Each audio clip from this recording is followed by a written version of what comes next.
নমস্কার। পোস্ত তো আমরা বিভিন্নভাবে রান্না করি, যেমন আলু পোস্ত, সজনে ডাঁটা আলু পোস্ত বা ফুলকপি আলু পোস্ত।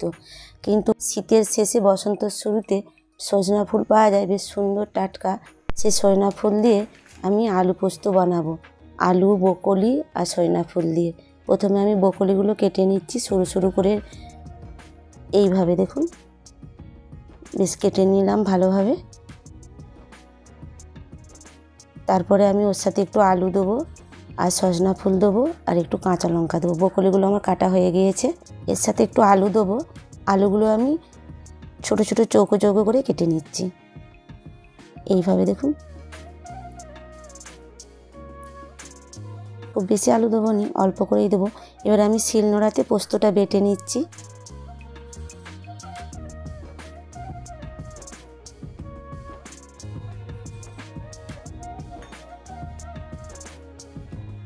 এই দেখুন বেশ পোস্তটা বেটে নিয়ে তারপরে আমি উনুনটা ধরাবো। এই রান্নাটা খুব কম সময়েই হয়ে যায় আর এই সময় খেতেও ভারী সুন্দর লাগে।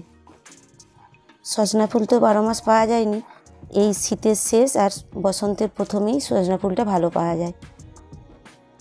পোস্ত আমার বাটা হয়ে গিয়েছে, ব্যাস আমি তুলে নিলাম। এই দেখুন পোস্ত বাটা হয়ে গিয়েছে। কড়াইয়ের উপর পরিমাণ মতো সরিষার তেল দিয়ে দিলাম। প্রথমে বকলিগুলো ভেজে নিচ্ছি। বকলিগুলো বেশ ভালো করে ভেজে নিতে হয়, সবুজ তো গন্ধ ছাড়ে। দারুণ লাগে বকলি দিয়ে সজনা ফুলের পোস্ত, দারুণ লাগে। একটু পরিমাণ মতো লবণ আর একটু হলুদ গুঁড়ো দিয়ে দিচ্ছি।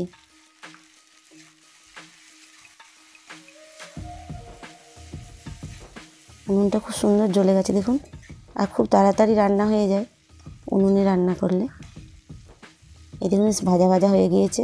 বকলিগুলো আমি তুলে নিচ্ছি এবার।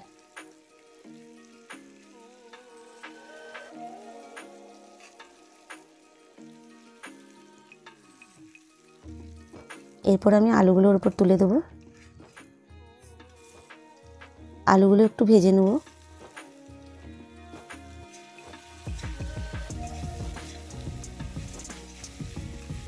পরিমাণ মতো লবণ আর হলুদ গুঁড়ো দিয়ে দিলাম আলুর ওপরেও।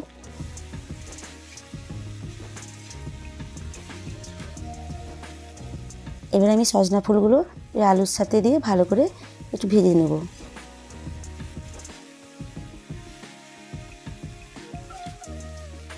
ভারী সুন্দর গন্ধ বেরোচ্ছে দেখুন। ব্যাস আমি এবার ওর সাথে 4টে কাঁচা লঙ্কা দিয়ে দিলাম। এমনিতে আলু পোস্ততে কাঁচা লঙ্কা দিলে ভারী সুন্দর লাগে।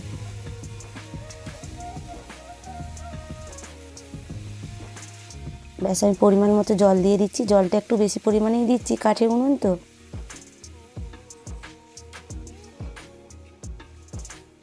একটু ভালো করে নেড়ে এবার আমি কিছুক্ষণ পরে চাপা দিয়ে দিচ্ছি।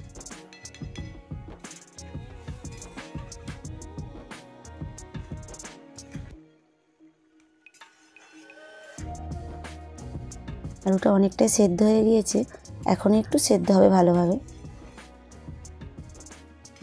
এরপর আমি ভেজে রাখা বকলিগুলো দিয়ে দিলাম। বকলির ডাঁটাগুলো একটু ওর সাথে ভালোভাবে সেদ্ধ হয়ে যাবে আলুর সাথে।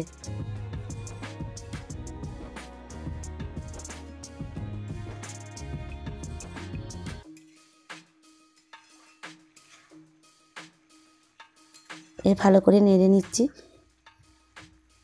এই যে আলুগুলো ভালো সেদ্ধ হয়ে গিয়েছে দেখুন।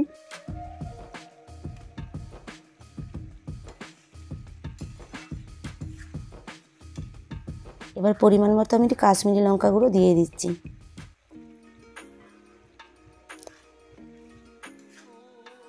অনেকে একটু ঝাল ভালোবাসেন, এমনি লঙ্কা গুঁড়োও দিতে পারেন।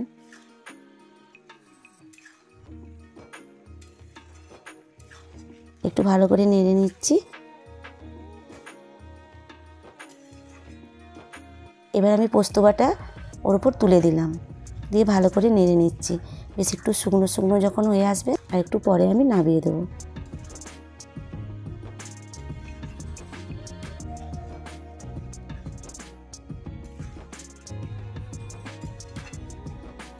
দেখুন বেশ মাখো মাখো হয়ে এসেছে। কিছু আলু আমি গেলে দিচ্ছি। বেশ মাখো মাখো হয়ে যাবে।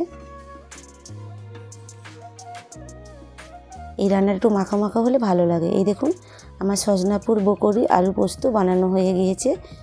আপনারাও এইভাবে বাড়িতে বানিয়ে খাবেন। আমার ভিডিও যদি আপনাদের ভালো লাগে তাহলে কমেন্টে জানাবেন। দেখা হচ্ছে শীঘ্রই পরের ভিডিওতে। আপনারা সবাই ভালো থাকবেন, সুস্থ থাকবেন। ধন্যবাদ।